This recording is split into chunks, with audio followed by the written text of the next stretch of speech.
back at it again on Friday. It's been a bit of a gap in my videos and my recording, so I'll just take a second to kind of recap the last few days, since I think Tuesday was maybe the last time that I recorded something. So Wednesday I did not go to the gym, but I did run. I was supposed to do sprints, so I did sprints. It was interval training, 30 seconds on, 30 seconds off, at like almost not a full blown sprint, but it was a 6.5 minute pace, with a half-mile warm-up and a half-mile cool down.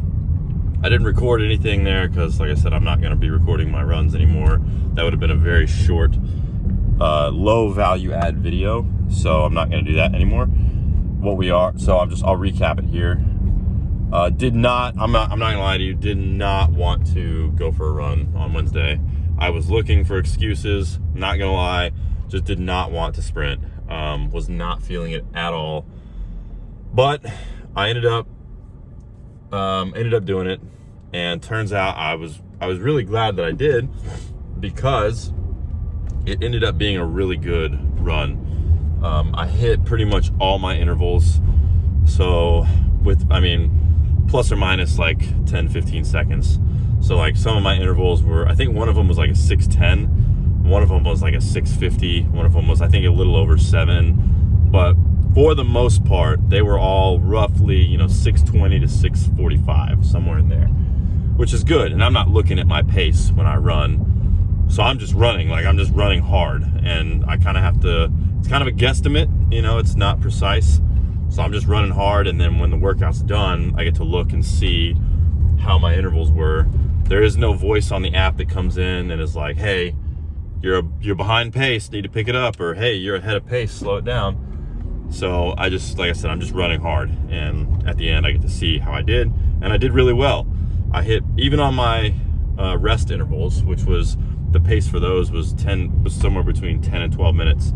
And even on my rest intervals, I was pretty much spot on there, where usually I have a tendency especially towards the end of the intervals, to, my sprints get slower, and then my rest intervals get slower as well, because I'll start walking, or maybe I'll drag it out a little bit.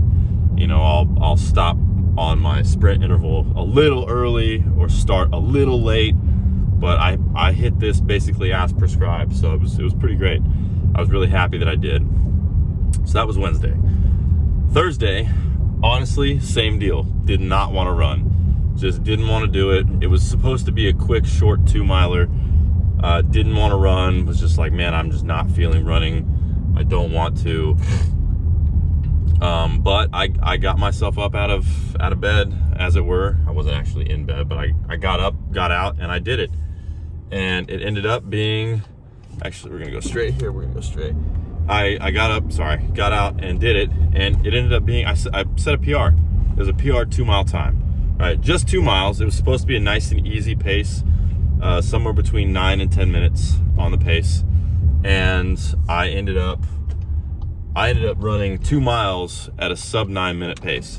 So I was through the roof, especially because I felt like I was running really slow. Like in the run, it was like, man, this is like, I am moving slow. I need to pick it up. This is definitely going to be like a 10 to 11 minute pace time. And then at the end of the run, when I stopped, it ended up being, I think my final average pace was 8:54. So one of the miles, my first mile, I ran like an 8:47 mile, and then the second mile I ran like an 8:54 or 8:55 or something. So it kind of averaged out to an 8:54. I don't remember the exact mile paces, but it was something like that. So again, a big win, like I ended up running the best 2-mile that I've run in the last 2 years, probably 3 years plus, probably. So that was cool. It was a win. So did that, and then went to the gym yesterday as well.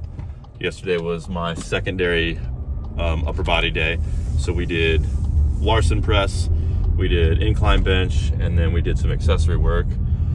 And I did not record a video yesterday. My wife actually came with me to the gym yesterday, and so she was in the car. I thought about recording with her in here and just being like, hey, what's up guys, going to the gym with my wife, but decided not to. And I didn't record anything in the gym, again, just because I just decided not to, because I didn't record a preamble like this, and I didn't record anything after. So yesterday was just an off day for me in general. But Larson press felt good, incline bench felt fine, everything moving the way it should, I think. So my wife came, and she just ran on the treadmill. She had a run to do. She went to the gym yesterday morning, and then she came with me to the gym again because it was raining. It was kind of nasty outside, and she ran on the treadmill and then did some rowing, I think. So that was yesterday in kind of a nutshell. Today, however, is deadlifting. I'm on a bit of a tight schedule. I feel like I've said that pretty much every video for the last week. I'm on a bit of a tight schedule today because I have a meeting in like an hour and a half. So, and we're down to one car. My wife had the car all morning. My car's in the shop. Had an incident on Tuesday night that just kind of set us back a bit. So my car's been in the shop like all week. And so my wife had the car all morning. I could have gone a little earlier in the day, but I was in the zone working. So got some stuff done at work, and then I have a meeting in an hour and a half. So I'm just gonna go to the same gym here close by that I usually go to. So yeah, we're gonna deadlift. Today's top set is one set of 4 at 400. It's supposed to be 400 pounds. I'm going to do 405 because I'm lazy. I prefer to, if I could load in even plates like that, I do. And oh, my wife spots me. Hold on. All right, sorry, saw my wife there. Had to say hi. She's out for a run right now. But anyways, so if I can load the bar in even plates, I will. I don't know. I just prefer it. If the top set's 310, I'm gonna do 315. If the top set's 220, I'm gonna do 225. If the top set is 400, I'm gonna do 405. It's just, I don't know. I just prefer to load in even plates like that. I don't like to throw a bunch of small change plates on there and like, just kind of, it's weird. It's awkward. I don't think 5 pounds is really gonna affect things that much. So that's what I'm gonna do. So we're gonna do 405, and then I got some paused deadlifts, and then we'll follow that up with, I'm supposed to do SSB squats, and GHDs, but I don't have access to either one of those things here. So we're gonna have to improvise a little. I don't really know what I'm gonna do to sub those. I may just do like some Smith machine, like high bar squats with a plate under my foot. And then for the GHD, I don't know, hamstring curls. Maybe I'll try to set up some sort of like Nordic curl thing on one of the benches. I don't really know. We're gonna kind of wing it. We'll see. We're gonna try to make it happen. But anyways, we're here. I'm gonna chug this pre-workout, and we're gonna go inside and get deadlifting. So.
Oh, all right. Shit, there we go. All righty. Deadlifts complete. There's nothing, nothing came after those rows, so I didn't do anything. I actually went on a hunt for a GHD. I inquired with several employees of this fine establishment about where it went, where it might possibly be. And I checked other studios in here because they have like some equipment in like little studios where they hold like classes, you know, they have like, I don't know, they have like Zumba or like Pilates and like, you know, all sorts of like little dance classes and just kind of like just aerobics classes for people. So there's other studios, there's like 3 or 4 other studios in there they use for that, and there's some equipment in some of them. So I checked in all those, nothing. So I started asking employees and found out that maybe the GHD was stored in the front studio by the front entrance there where they do PT, like physical therapy and stuff. So I went up to the front desk ladies who love me so very much and asked them about it. It turns out not just anybody can get into that PT studio. And then the lady was like, hey, show me a picture of what you're looking for, and I can tell you if we got rid of it. And I showed her a picture, and she said, oh yeah, that's been gone. We gave it to a different facility. And I was like, well, there goes my hunt for the GHD. Confirmed, it is gone. That is not good, no bueno. I didn't even try to like do modified. I think I probably could have done a modified like Nordic curl, but I've never done a Nordic curl. And so I know there's a little bit of finesse involved in those. They're kind of tough to master, and they're really hard to do. Like it's hard to do like one unassisted rep. So I probably could have made like an assisted rep work somewhere. They had benches in there with like little foot pads on them that I probably could have modified in one way or another, one form or fashion to fit my needs. And like I could have gotten like a little medicine ball or something, or like a big, like, I don't know what you call them, Bosu ball, or like, you know what I'm talking about. And could have like done assisted ones that way, but I decided to go check the front studio first for the GHD. And I was already at the front, and I'm kind of running short on time. I got about 20 minutes until my meeting, so I just decided rather than go back and fiddle with it today, I'll hold off another week, and we can do regular GHDs next week when I go to the other gym. I'm gonna try to go to the other gym next week, and they do have the SSB that I need and a GHD. I think they might even have a spot for Nordic curls, like a Nordic curl platform or mat or whatever you call them, with like the foot ankle, like the thing you hook your foot around, you know. So we'll get to do them next week. I just got to be patient. A couple weeks, it's not gonna really kill me, so I'm not super worried about it. But yeah, so I ended on those rows, and that was that. Deadlifts felt really good today. That 405 moved very well, at least it felt like it did. And same with the pause deadlifts. That was 330, 2 sets of 3. That was that was the second set that I recorded.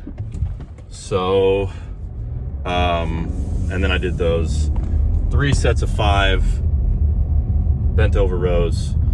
That was the third set, and then at 225, and then I did 1 set of 20 at 135, just for funsies, you know, why not? And then that was that. Called it a day after I went on my GHD hunt and came up empty. So yeah,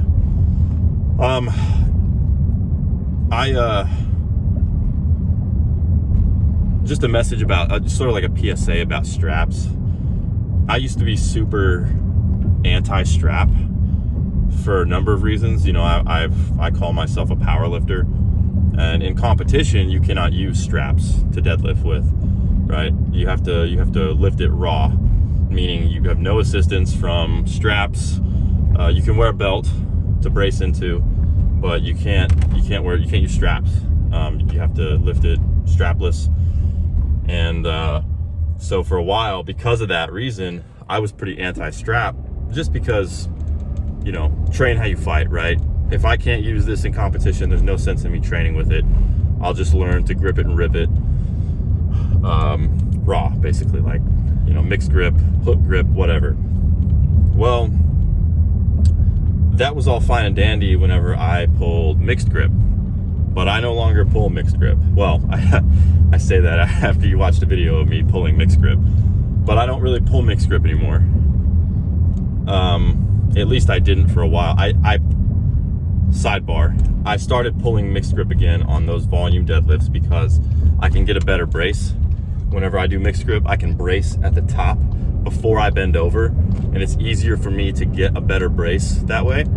So whereas with those straps that I have, if I brace, you know, then I've got to go down, I'm holding my breath, and I got to go down and wrap the straps around the barbell, and that takes up some time, and then I got to get into position, and then I've got to kind of, you know, get the weight off the ground. It just takes too much time.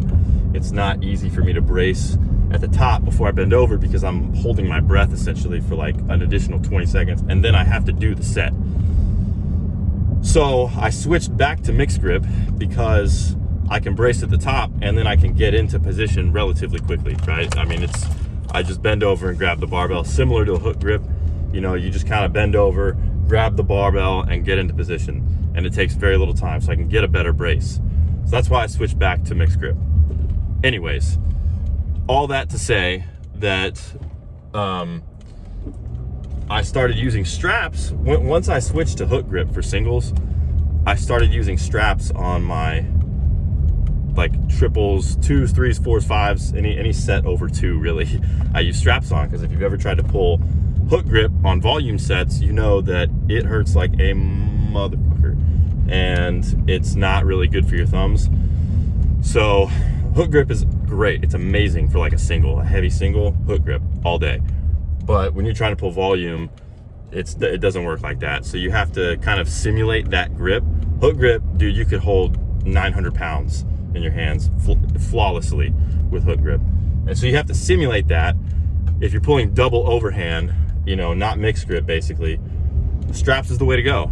You know, you have to use straps because it emulates that. It gives you that really tight locked in grip on the bar, and you're holding the bar overhand with both hands. So I started using straps then, and it made a difference.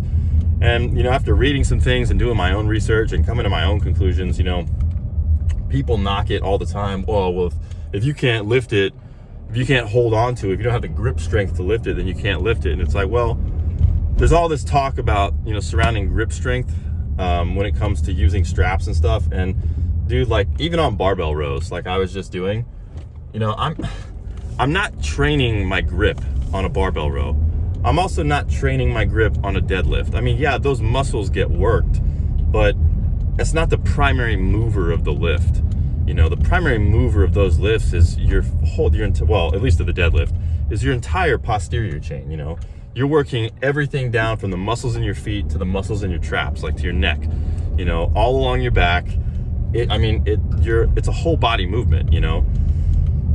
And so to limit yourself, because to limit yourself in the weight, obviously your hamstrings